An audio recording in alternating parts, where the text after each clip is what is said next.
so easy to get a refund on like Uber Eats, Postmates, or whatever. Like, if you think about Postmate, Uber Eats, like their business plan, like the number one thing that it was based, or at least initially, it was just trying to build up their consumer base as much as possible. Like they weren't making any money.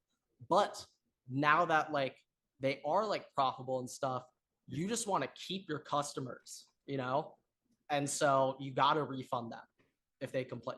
You like have to. I mean, there's you can't not. So yeah. But yeah, busy week for us. Busy week. Very, for us. very busy. Yeah, as you guys are listening to this, I'm stressing myself out right now. I've had 4 exams this week, 2 which are tomorrow, and I have to edit this tonight after also completing my stats homework because I am taking stats right now. I just have stats midterm today. Fucking cake. If you need help, I will help you on your. You want to do my homework? Hypothesis testing. I will help you find the null hypothesis. I'm not doing that right now. I'm what am I doing? Simple. I don't know. Distribution. Yeah. Oh, I know that like the back of my dick. If you want my homework tonight, you're more than welcome. I got 8 problems left. So, and no bullshit. Them are A, B, C, D, E. Send me a couple. I might be able to do that after this. Okay. No bullshit. But okay. What a weekend. What a weekend of stuff. What a weekend of everything going on. Just had another thing pop in my head before we start talking about sports. So today I'm all on my way to class, taking my walk. 94 degrees. Just on a Wednesday in October. 46 here. So it was not really in New Orleans. It was 49 this morning. Okay. All right. It's cold. So what I'm about to say might just anger you a lot, but like last week and the week before, or not necessarily the week before, but I'd say like 2-3 weeks ago, I thought we were done with the summer heat. I thought, okay, it's finally 75. I can finally walk to class and not be fucking sweating. Like I could finally do it, but no, it's fucking 90 whatever it is today. And of course, the only day this week that it was at 90 degrees is when I had my midterm. Of course, the only fucking day of the week when it hits 90 plus is the day I have my midterm. So that wasn't very inspiring for me, but you know what? God gives his toughest challenges to his greatest warriors. That's what right there. And that's what he did. And you know what? I walked into that fucking test today, Everett. I promise you, I may have only got one wrong, but I got every other one right. But there's only one fucking question today where I wasn't sure. That's the inverse of me yesterday. I walked in there and I got every single question wrong except for one. I know I got one right. Well, what I'm going to say, Everett, no pressure on you, but after I essentially learned a half semester of statistics in 8 hours yesterday, I expect you to at least get a B on your midterm. My midterm for stats is next week. Oh, I already had one midterm though. Damn, Tulane really fucked you with double midterms. We only have that for accounting class at USC, and I'm done with all my accounting. So good for me. All right, but I think that was enough ranting of my personal life stories. Unfortunately, my Instagram didn't get hacked again this week, so I don't have another story, but that's all right. Okay, we'll dive into the episode. You ready, Evie? Oh, yeah, I'm just munching down. Let's go. Right. Well, I'll give you another 3 minutes to munch. I got this intro. Don't worry about it. What is going on, everybody? Welcome back to another episode of the Waterboy Podcast. Today, it is episode number 58. What a day of sports. What a day of everything going on. Monday, a couple days ago, my Chargers had like one of the most pathetic games of all time. It was horrible to watch. I considered turning it off for a second just to refresh, clear my head, just stop thinking about the shit I'm watching just for a second. I had a midterm I was studying for, had some other things going on, but I just couldn't keep my eyes off of just the horrendous football I was watching on Monday night. We're gonna save that NFL for the back half though, because there's a big weekend of college football coming up ahead. Last weekend was probably the greatest week of college football. Well, it was the greatest week of college football so far this season. And of course, all the baseball shit. But I think next week we might have some big bangers where I'm not sure if we top last week, but this might be the second best week of college football of the season, other than I'm not gonna lie. Last weekend arguably might be one of the best weekends of college football in like the last 5 years. Just great weekend. And Great of weekend. course, I mean, I am saying that, but if Bama beat Tennessee, we probably wouldn't have been saying that. But no, if Bama did win, we probably wouldn't. But they did lose. So that's okay. Let's dive into college football. We're on the subject of Bama. So I'm gonna start talking about them, Everett. Okay. This weekend, number 24 Mississippi State takes on number 6 Alabama on the road, going to Bama. Rest in peace, Mississippi State. I am so sorry you have to play Bama after their loss. I am so sorry. I actually think Bama will win this game by 50, literally by 50, maybe more. In my opinion, Bama lost last week, yes, but it was really more so Bama that beat themselves than Tennessee that won. Yeah. Especially when you consider the second half of that game. Okay. It was 100% Bama gave Tennessee the win. They had 16 penalties for like 150 plus yards or something, and they only lost by 3. So obviously you want to win games. Bama did lose. I knocked them in my college football recap. I did. But on second thought, on second revision, after watching some more of that game, I think this just woke up the sleeping giant. Okay. Oh, they're pissed. I think this loss to Tennessee was the best thing to happen to Alabama this season in terms of them winning a national championship. If Alabama beats Tennessee last week, I don't think Bama is going as hard in practice trying to fix up their I'm gonna errors say, that have never happened on a Nick Saban. As somebody, and obviously we're not Bama, but we are a ranked college football team. As a team and as a person who has endured, you're talking Tulane right now, right? Tulane right now. Okay. Just all right. We lost to Southern Miss early in the season. Obviously, a loss to Southern Miss looks a lot worse than Tennessee. But there's nothing that kicks you into fucking overdrive like losing a game that you are projected to win, especially a game that's meaningful. Like I can think like even back when Ohio State won it 2014, they lose to Virginia Tech week 2, and it just wakes up the beast. It wakes them up. Like I'm a little concerned if Ohio State lost like week 2 or week 3, I think they actually would have had a chance of winning the Natty. But because they just went through the season like, we're just better than everyone. Who cares? They lost to Michigan State. Like that's just I'm a little concerned that Bama losing this far into the season might actually pose problems. But I think that, like you said, pose problems in what sense? Just the fact that like for Bama or like losing this far in the season for Bama. I think it's still very early in the season, in my opinion. I still think we're only halfway through. We're pretty. Yeah. We're pretty. I don't think we're that deep. Like I think over these next 6 weeks, you really see the teams separate. You really see how teams do down the stretch. These next 6 weeks, we're really going to see what these teams are made out of.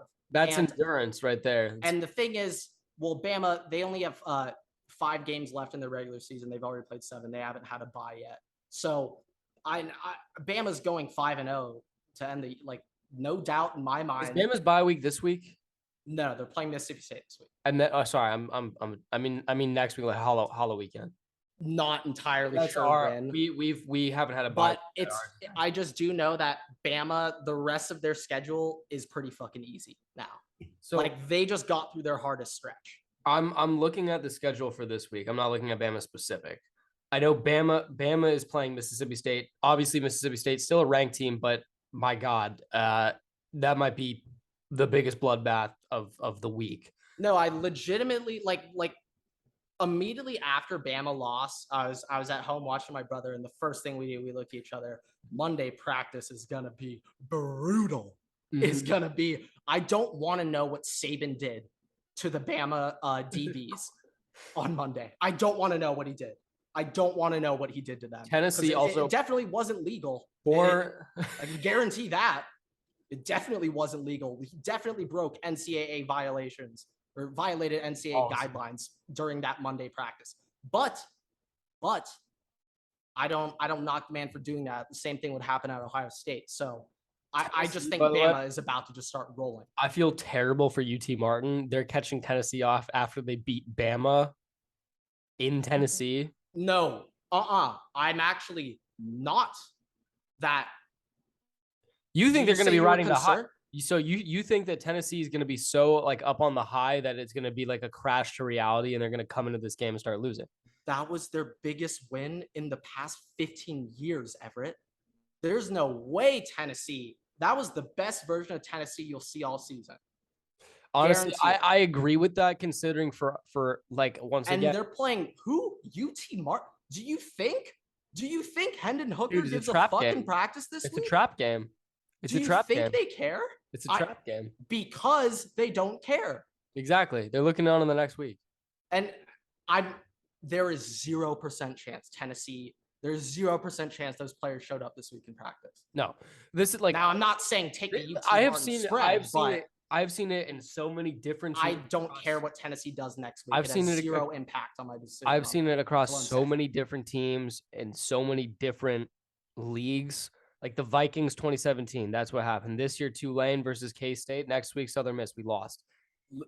It's big emotion. They're college football players. They're 20-year-old, they're our age, Everett. I know that if I beat fucking Bama last week, I would not be going that hard this week. I know I wouldn't. Yeah, I know I wouldn't. Now, then again, it is me, and I'm not a college football player, clearly. But okay. But no, sorry, but last point I just want to make. If Bama beat Tennessee, I don't think they would have had as big of a sense of urgency trying to clean up their shit.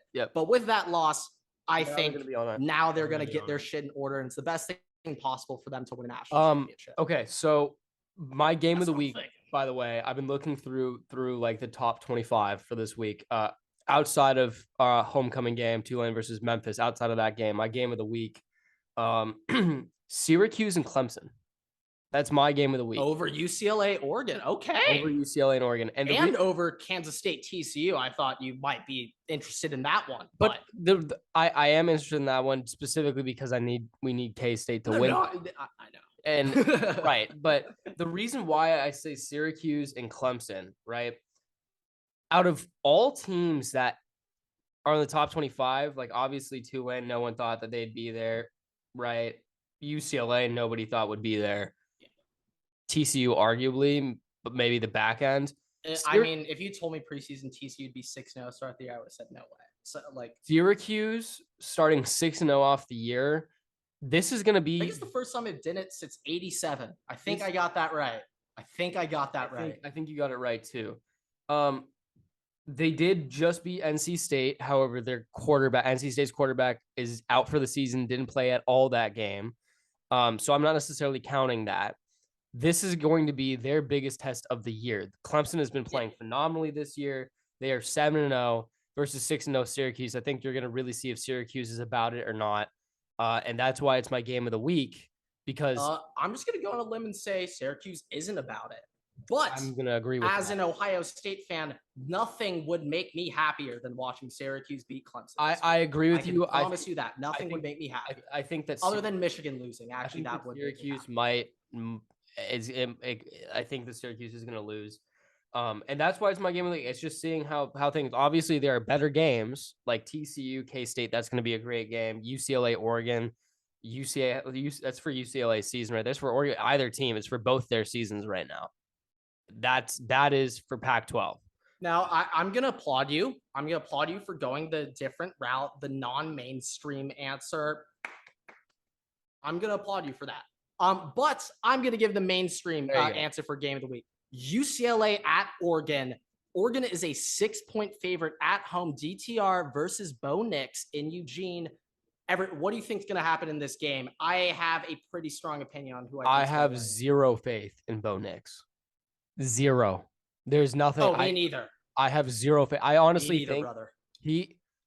Sometimes he comes to play, and most of the time he does not.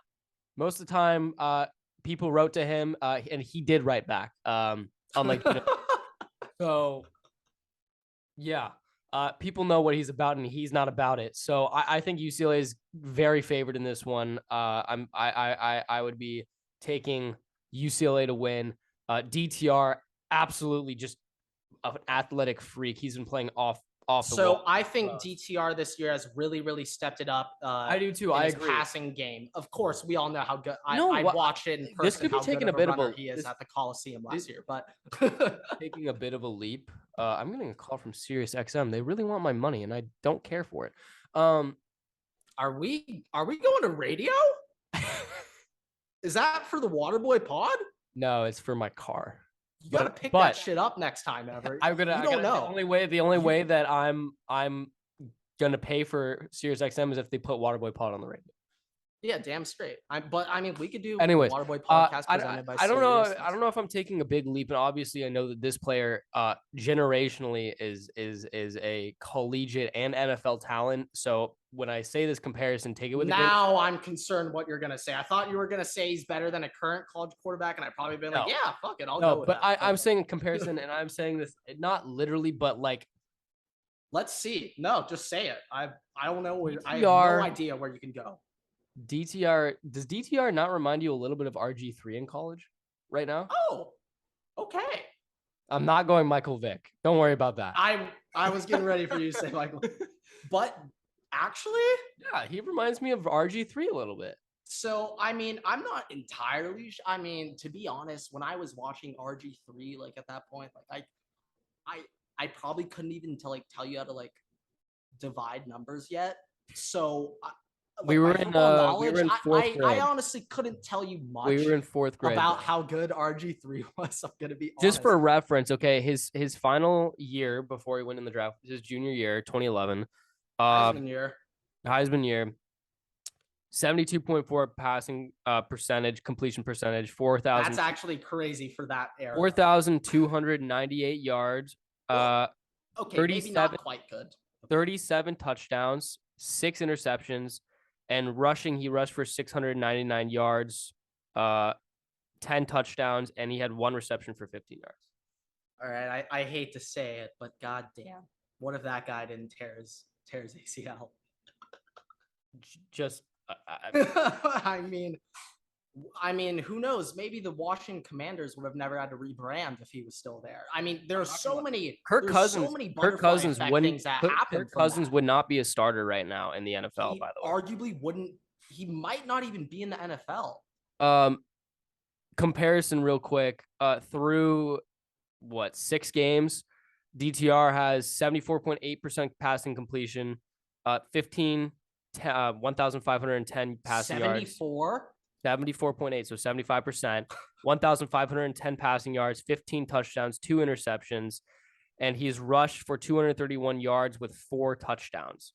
So I'm not gonna lie, comparatively, they are very similar players right now. I didn't think DTR's completion percentage was that high. Not gonna 75% completion percentage. And I know that if you just look at the average college, the average Power 5 starter when Robert Griffin was playing than now, the average completion percentage is much higher now than it was then. Oh yeah, I get that. But preseason, if you told me that DTR would have a 75% completion percentage through 6 weeks, I would have said there's no fucking way. No way. I would have said there's no chance. That's better than CJ Stroud. So hey, take that for what it's worth, guys. What I'm seeing though, in the past couple of weeks, I've been watching a lot of UCLA, and what really sticks out to me from UCLA is their running game. Of course, they have DTR, and then they have Zach Charbonnet, Oaks Christian LA guy, went to Michigan, transferred back to LA, back to UCLA. He's been doing phenomenal this year. UCLA's run game really scares me the most, but Oregon actually averages 30 more rushing yards per game than UCLA. I'm actually kind of surprised reading this. Bo Nix is averaging Bo Nix this year, 1,500 yards, 12 touchdowns, 3 picks. Now, I'm like, it's college football. It's not like that's crazy, but it's better than what I thought it would have been. I'm not gonna lie. I thought he had like 12 picks by now. It's After way better that than one what performance I been. saw him play.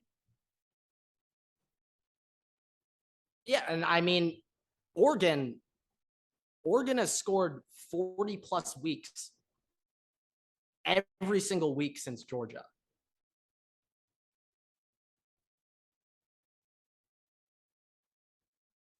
Now, I haven't been watching much Oregon recently, but actually on second thought, Oregon might fucking shit on UCLA. I think UCLA is really good. This is the best team they've had in our lifetime. But when I'm looking at that, like, maybe the week 1 loss to Georgia wasn't as bad as we thought. It's Bo Nix season. It's Bo Nix season. He's in. Oh, why have I never heard of that? Bo Nix. Bo Nix. Here, let's get a clip out of this. Say Bo Nix or say UCLA. Come on, you got it. Bo Nix and Oregon are going to get sloshed by UCLA this weekend. All right, you can cut out the when you're making the TikTok. But yeah, wait. Let me get a little bit more energy. Let me get a little bit more energy in that. Yeah. We're professionals. What am I doing? We gotta have a bit more energy here. You gotta have a bit more energy here. I think I've been bringing the gusto. Not gonna lie. No, you have. I am just very. Right now I am just very. I'm just very stressed, and I did just fail 2 exams, so the future is dire. All right, the pot will work out, man. Don't worry. UCLA takes on Oregon this week, and Bo Nix, and you. That's not a good look. DTR and UCLA is gonna shit on Bo Nix and Oregon. Boom. There you go. DTR and. Dude, I keep mixing up DTR and UCLA. This Saturday, DTR and UCLA are going to walk into Eugene, Oregon, and shit on Bo Nix in Oregon. Sounds horrible, but fuck it. All right, walk into Oregon. I think we've been talking a good amount of college football, but I haven't even talked about the only thing I care about this week. Ohio State of the Union. I have one this week, folks. And all right, how long is this going to take so I can know how long I have to eat? You got, I think, a solid 5-6 minutes. All right, perfect. I'm going to eat. I'm not even sure if I'd give you an opportunity to speak during this Ohio State Union. I got rants. So, okay, this weekend, Ohio State will be taking on Iowa. The 3-3 Iowa Hawkeyes at home in the shoe in Columbus, 6-0 Ohio State. And for me, past couple of weeks, I've given a lot of respect to Michigan. Okay, I've given a lot of respect to Michigan. Preseason, I thought we were going to stomp them like it was nothing. After I've seen what Michigan is doing, especially how they're running the ball, do I think we're going to stomp them? No, but I'll openly say yes because I'm an Ohio State fan, but no, deep down. This is the thing, though. After Ohio State plays Iowa, we will finally have tape of a common opponent between Ohio State and Michigan and them playing a common opponent. We'll finally get tape of that. And although I personally don't fucking take much out of this, I'm not a believer of the transitive property. But I know every SEC Bama fan is. And if Ohio State, everything is viewed through the lens of Michigan, is what I'm trying to say. So Michigan beat them 27-14 at home. Really not that impressive. So Ohio State, I would actually say Ohio State has to win 56-10. Maybe that's not even enough for Bama fans to finally admit, like, okay, they're actually good. That might not even be enough. And like that's what I think is very funny about college football takes. I don't really care that there's going to be a common opponent on tape, but I know everyone else will, and they'll make a big deal out of it. So this is a big game for Ohio State, even though Iowa hasn't looked as good as we thought they were going to be preseason. This is still a very media-wise important game for Ohio State and how they'll be critiqued by everybody. So, okay, let's take a look at Michigan, Iowa. When Michigan played Iowa at home, they ran for 172 yards, 2 touchdowns, averaging 4.1 yards per carry. Now, I will be the first to admit it. Michigan's running game is better than Ohio State's, and it is just true. I will admit it. And the reason I say that is because Michigan, you know what they're doing every play. JJ is not quite the passer in terms of getting, or he's just not quite the passer we thought he was in terms of. I'm going to interrupt real quick. Does that mean Anthony Trash was right? Blake Corum is better than Travion Henderson? So then Trevion, yeah. My thing though is Blake Corum is probably number 3 in the Heisman race, and he's a top, maybe the best running back in the country. I'm not trying to knock him. I'm just saying Michigan's O-line is so much better than Ohio State's when it comes to run blocking, at least on that inside, especially on that inside. Still got question marks at Ohio State with Donovan Jackson, but this is the thing. So Michigan ran for 172, 2 touchdowns, 4.1 yards a carry, and I'll admit they got a better rushing game than us. But I think Ohio State will outperform those numbers that Michigan put up. And it's purely because Ohio State can pass the ball and Iowa won't be allowed to stack the box. I heard a fun little fact over the weekend comparing Ohio State's top 2 receivers and their stats through 6 games compared to Chris Olave and Garrett Wilson's stats last year. Emeka Egbuka and Marvin Harrison Jr. have better numbers than Chris Olave and Garrett Wilson through 6 games last year. Also, fun fact, both of the Ohio State receivers are not draft eligible. So they're literally not old enough. I thought JSL was draft eligible after this year. He is after this year, but he hasn't played this year. Okay, I'm saying Marv and Emeka are literally doing better than Garrett and Olave last year. The future is bright. The future and is bright. That I saw a Joel Klatt clip where he says, I don't think it's up for, or he didn't say it, I don't think it's up for debate, but he said Brian Hartline is the best position coach in the country. I wonder where and replace them with better people. I wonder where he got that take from. Yeah, me, yours fucking truly. But whatever. I love Joel Klatt. I'm not going to knock on him. But pretty much, I think Ohio State will be able to have better running numbers than Michigan because their pass game allows their offensive play calling to open up. You know, box isn't stacked. You know what I mean? So that's in terms of the offense. Just can't wait to see what happens. Real quick, in terms of the defense, Ohio State's I'm going to start doing my stats homework while you're talking because this is going for a minute. This is great. So in terms of Ohio State's defense, I don't want Iowa to reach 10 points.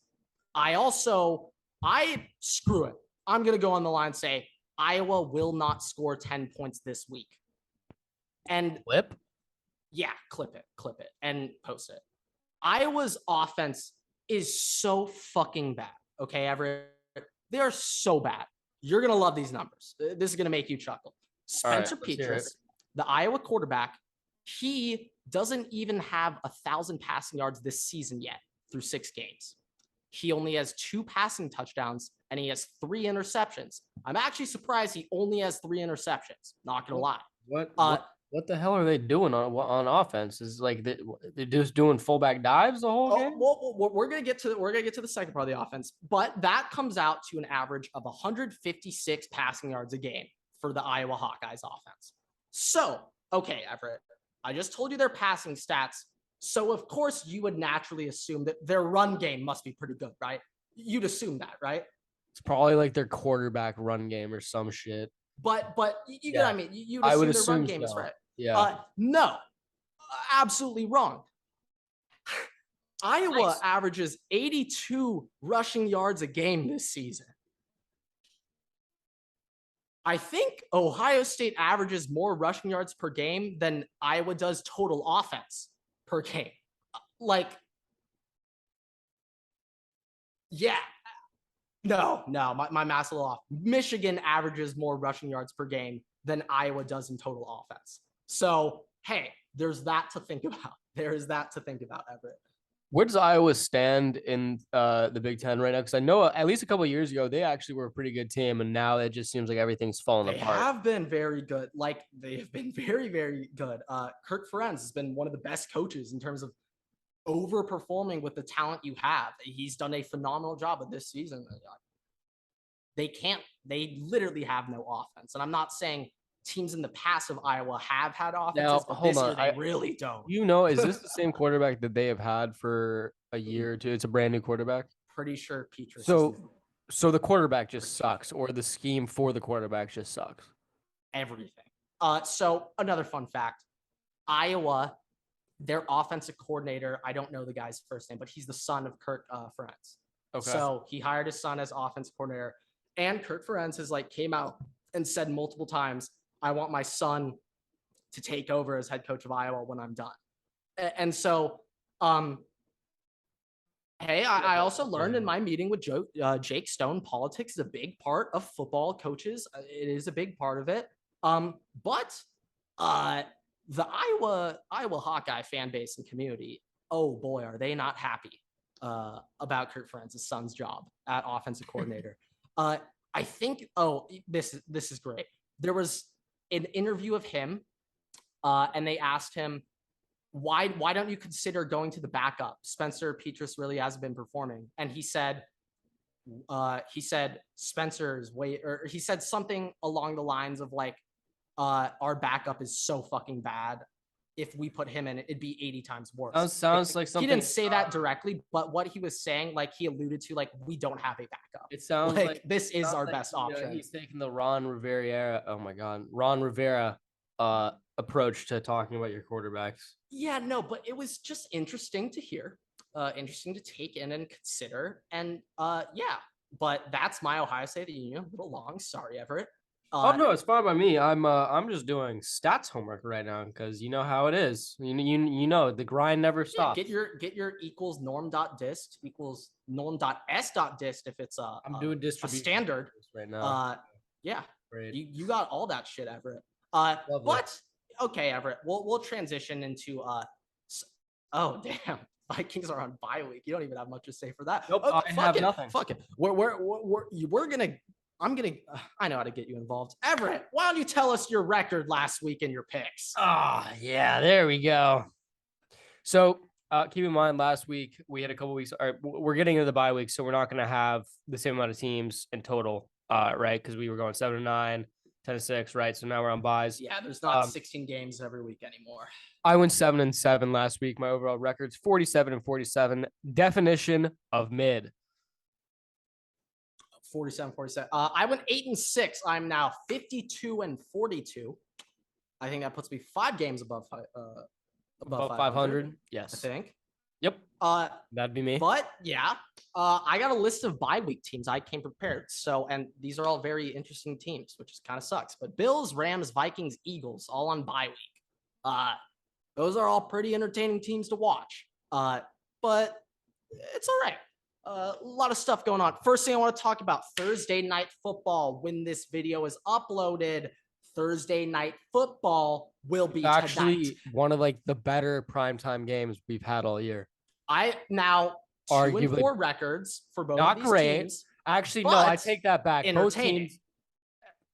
Both teams, but entertaining. They are. It's entertaining dog shit, not just dog shit.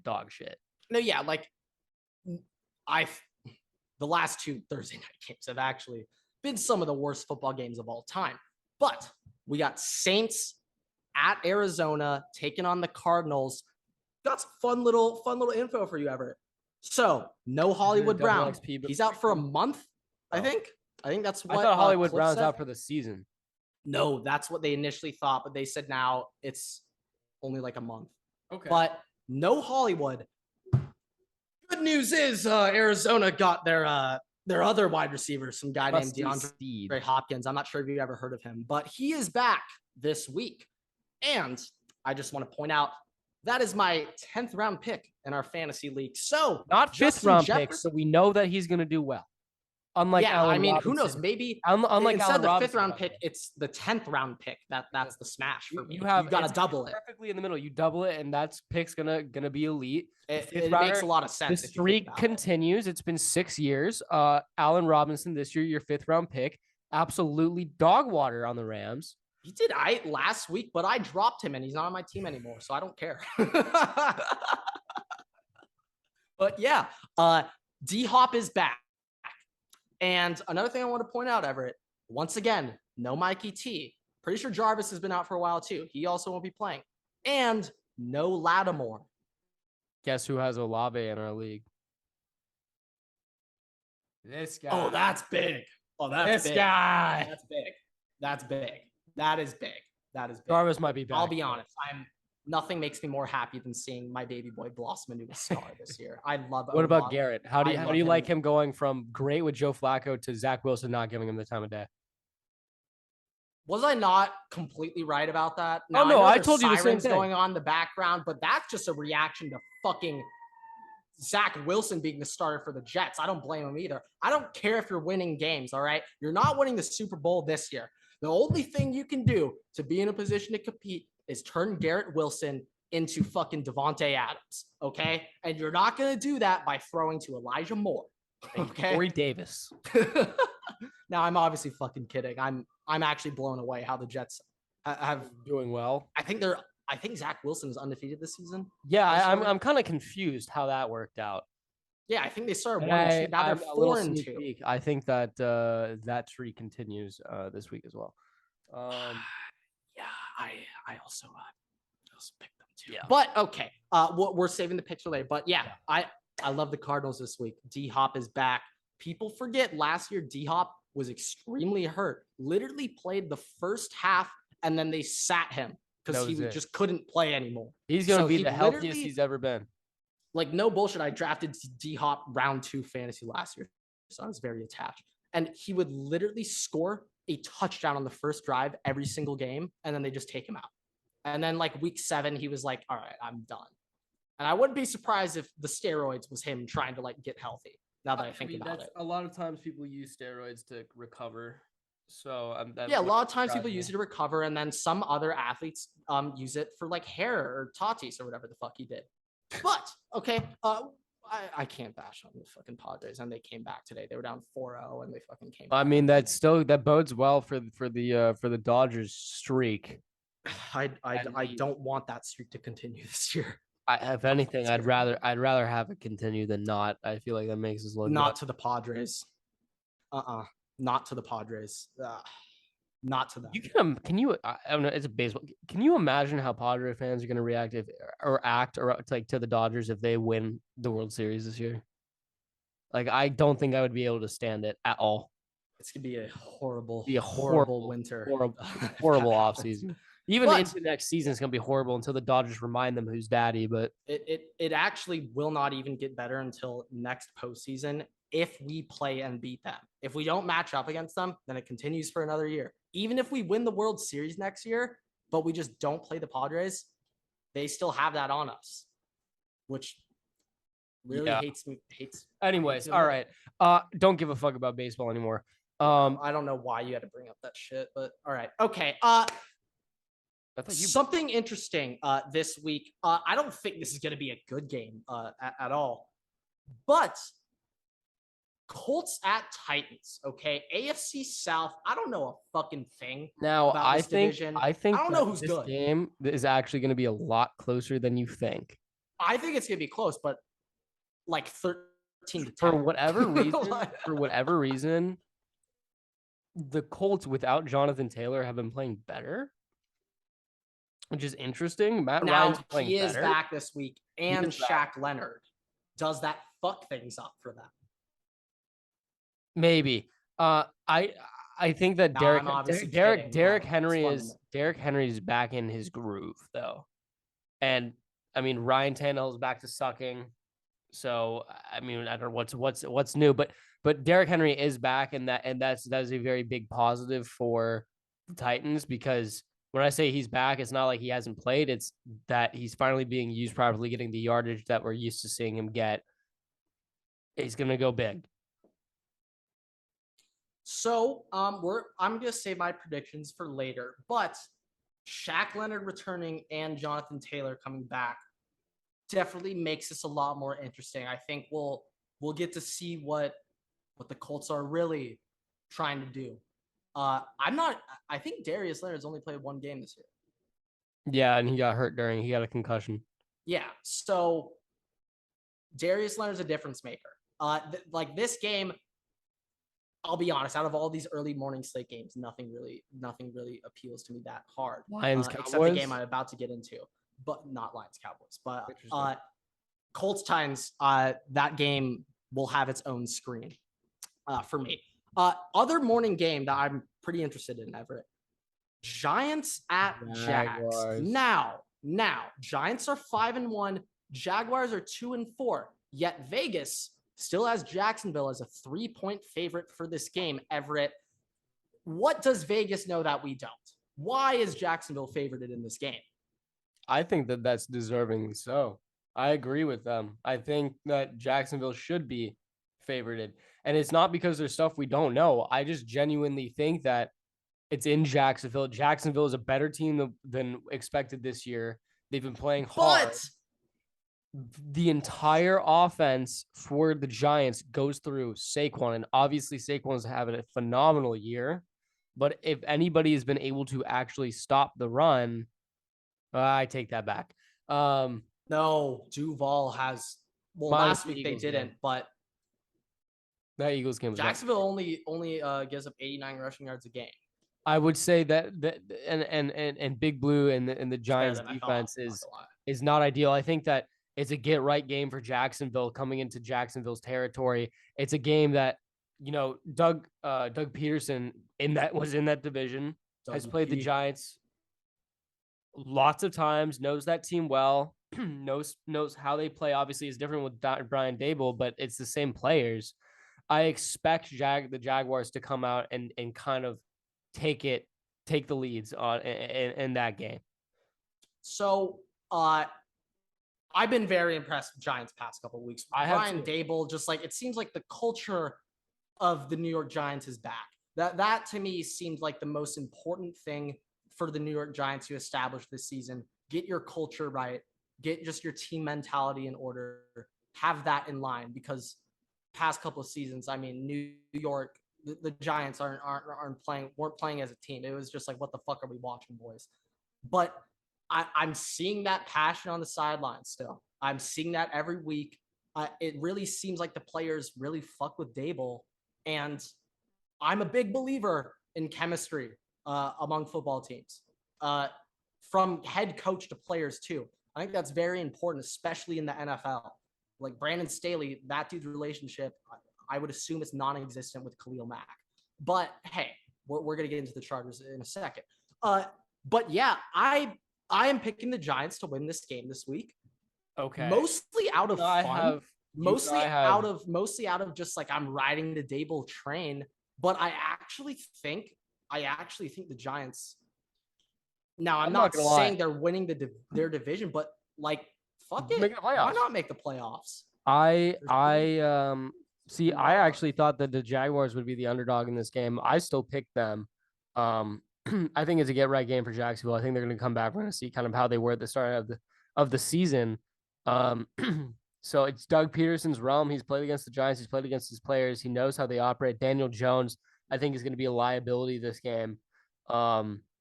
So Daniel Dimes. So what liability? What's that? What has he ever done to make you think that? I have two games that I'm eyeing on this week, and I know you want to get into your Chargers game. Chiefs 49ers Super Bowl rematch. Of course. Jimmy G's back at quarterback, game of the week. Chiefs have been looking phenomenal. Patrick Mahomes has been playing is just lights out. And interestingly enough, Jets and Broncos is my other game. I'm very interested in that game. It's not even like I want to watch that game. I just need to know what happens. By it. Like I am just the fuck is going to happen? I don't know. It will so be so many questions. That game will be studied for years to come. Like it's going to be so confusing. Like Yeah, you might see that that game like in a pamphlet, like how not to coach a football It game. might be in a If you're philosophy Nathaniel class Hackett, in like 5 years. There might be a lot of takeaways from this game, and so Jets are 4-2, AP US Broncos history in high 2-4. school. We might hear about this one. Yeah, this will be in your A push textbooks, kids. Get listening. You're getting knowledge for your APs with the Water Boys. Let's just say that Vegas also is very interested in this game. The Broncos are a 1-point favorite. Vegas has no fucking clue who's going to win.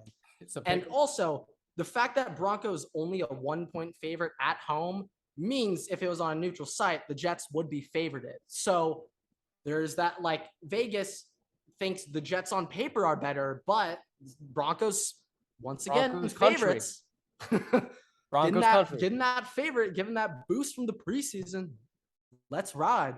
But yeah, you're gonna like my pick for that one later. Okay, you're gonna really right, like. Let's get into the Chargers game real quick, so we can go through our picks for the week and wrap up with that. Yeah, I just want to say, I don't have much preview for this Seahawks Chargers game other than the fact that if I wasn't a Chargers fan and I was a betting man, Seahawks plus 6.5 might throw the mortgage on it. But okay, what a horrendous game of football on Monday night. What an awful game of football, Everett. So right before the game, I found out Corey Linsley, Chargers starting center, is out for the game. And the second I got that update, I immediately texted my Chargers boys, and I'm like, first team to 14 points wins. Texted that to them. I ended up like, I think the Chargers might have scored 14 first. Anyway, I wasn't that far off. It was like first to 16 wins or whatever the fuck. Okay, that game, there's so many things that I'm very confused about, and I just have questions, and I don't have the answers. First question, why is J.C. Jackson the worst fucking football player in the league? I saw a number of stat showing his passer rating allowed in New England versus now. In New England, I think it like consistently went down every year from like 70, 60, 50, 50, like stupid good. This season, I think he's giving up an 120 passer rating to opposing quarterbacks when targeted. Yeah, not great. And how much money did you put in on him? I don't know the exact number, but it's a 5-year deal, and it's a sizable percentage of the salary cap goes to him. So Everett, I asked one of our good colleagues, Chadwick, and I asked him, Chad, make sense of this to me. Explain something to me here. I mean, why is J.C. Jackson so ass? And Chad responded with an emoji. The fucking bag emoji. That was it.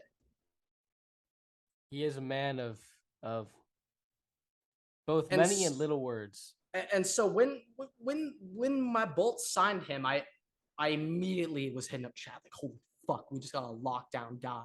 Like, oh my God, we just hit. Like, the Chargers might actually have a defense next year. And he's instantly replying like, can't pay a DB that much money. Stupid decision. They're going to regret this. So shout out Chad. You were fucking right, man. JC Jackson got his bag and he was so bad. So this is my fun fact. I mean, if anybody's going to know, it's going to be our defensive analyst, Chadwick Bailey. So yeah, if anything, it's going to be the college football DB. So, okay. Yeah. This is the number I saw. It was appalling. So JC Jackson, at the start of the second half got benched, didn't play second half. In the second half, Russell Wilson and the Denver Broncos combined for -9 team passing yards. I'm going to interrupt real quick. You know what a stat that I saw this week? Russell Wilson has more bathrooms in his house than he's thrown touchdown passes this year.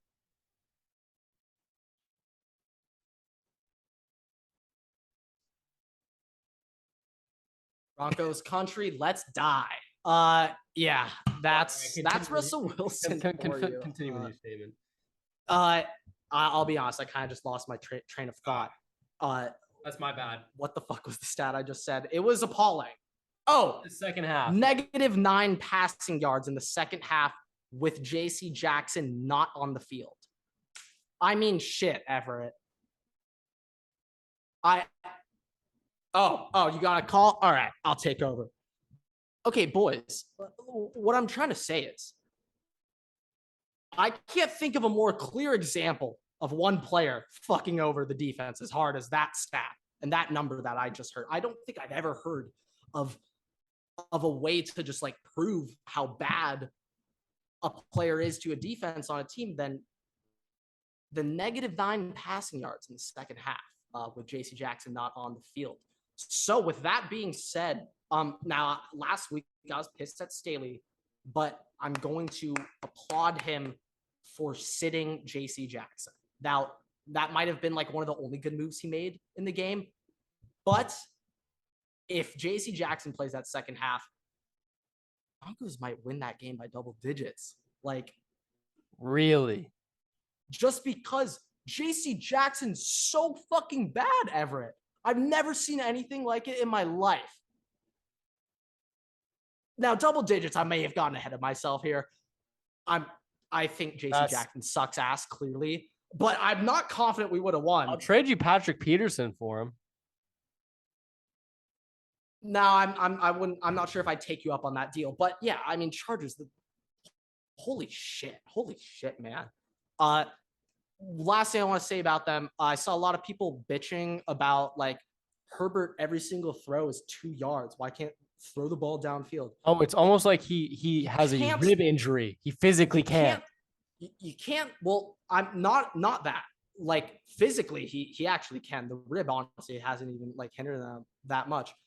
But with no Corey Linsley, without your starting center, you can't do shit on offense. Like literally pre-snap, I was joking around.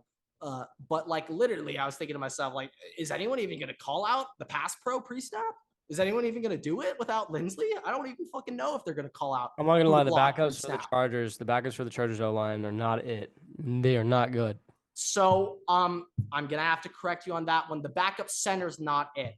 The backup left tackle. Oh no, I know the backup left Jamari tackle Sawyer. for Rashawn Slater. He's playing very well, but Storm Norton, whoever that center is, Norton sucks ass. 100%. You got me there. No, yeah, but I mean, Herbert was getting pressured hard, and the Denver Broncos have a really fucking good pass rush. Baron Browning, outside linebacker, edge rusher for the Denver Broncos. He played for Ohio State. Yeah, the thing that when he came out of college and in the draft, he was ranked as, I think, the second most athletic linebacker NFL prospect of all time. All time. Now, this is the interesting part about it. So when Barron was at Ohio State, the Ohio State defense wasn't particularly great, and they played him at not edge rusher, outside linebacker, middle linebacker. And let's just say he just looked out of place, clearly. And then he goes to the NFL, step up in competition, and he is dominating at edge. So, yeah, that is the ultimate slap in the face for Ohio State fans and the whole story of Kerry Coombs as D coordinator, knowing what Baron Browning is in the NFL, what he could have been 2 years ago in college. Yeah, that's all I got. Broncos have somehow managed to have one of the best defenses in the NFL. And one of the worst offenses in the NFL at the same time, and that's why they're losing, almost like my Madden team. So, with that, I think let's wrap up with our picks. Yeah, call it an episode. I once again lost the week. I went 7-7. We're getting better though. So I will run through my picks, and you can run through yours. Games of the week. Saints, Cardinals, Falcons, Bengals, Lions, Cowboys, Colts, Titans, Packers, Commies, Bucks, Panthers, Giants, Jaguars, Browns, Ravens, Jets, Broncos, Texans, Raiders, Seahawks, Chargers, Chiefs, 49ers, and Steelers, Dolphins. And Bears, Pats, Monday night. Oh, didn't get that one. I'm putting that in right now. I knew I missed one. All right. For what it's worth, I actually think the Patriots will win that game by 30. But yeah. All right. So here are my winners. Cardinals, Bengals, Cowboys, Titans, Packers, Bucks, Jaguars, Ravens, Jets, Texans, Chargers, Chiefs, Dolphins, Pats. I love it. I love it. We don't have that similar picks. These are my picks for the weekend. Yeah, fuck it. I'm going 14-0. Is that how many games there are? Yeah, I'm going 14-0. I'll just say it. Cardinals, Bengals, Cowboys, Colts, Packers, Bucks, G-Men, Ravens, Broncos country, Raiders, Chargers, Niners, Dolphins, Pats. The big week. It's a big week. Fucking week for us. A Things big can week. be shaken up. I could be coming back You're this week. You're either literally ahead of me or the lead is out of reach after this. It's one or the other. It is over if I do not convert this week. But with that, thank you guys so much for listening, watching, enjoying your Waterboy podcast on this lovely day or evening that you've been listening or watching us. Make sure to check out our TikTok at Waterboy Podcast, our Twitter at Waterboy Podcast. Me or Grant, our handles are right here. Just at Waterboy Pod. Just at Waterboy Pod. No cast at the end. Yeah. Make sure you're listening to us on airplanes, watching us on airplanes. Specifically Delta. Fuck United. Hawaiian Airlines is a possibility. We're in negotiations. But if you haven't gone up and down the aisles of your airplane yet and made everybody follow us, you are what's wrong in this world. Yeah. I couldn't have said it better myself. Yeah. But thank you guys so much for watching, listening. Waterboy's out.